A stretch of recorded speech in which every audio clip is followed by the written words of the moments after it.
Hello and welcome back to another video. This problem, we're told the graph of y is equal to 2x squared plus 10x plus 12 is shown.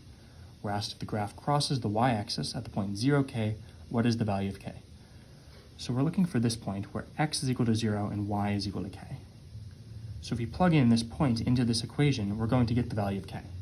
So plugging in k for y, we have k is equal to 2 times x squared, well x is 0 in this case, so 2 times 0 squared, plus 10 times 0, again plugging in 0 for x, plus 12.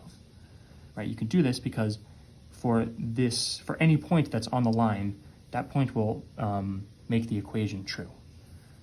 So k is equal to 2 times 0 squared is 0, so 2 times 0 plus 10 times 0 is 0, plus 12. K is equal to 2 times 0, which is 0, plus 0 plus 12. 0 plus 0 plus 12 is just 12, so your value of k is 12, and D is going to be your final answer. As always, thank you for liking and subscribing, and I'll see you in the next video.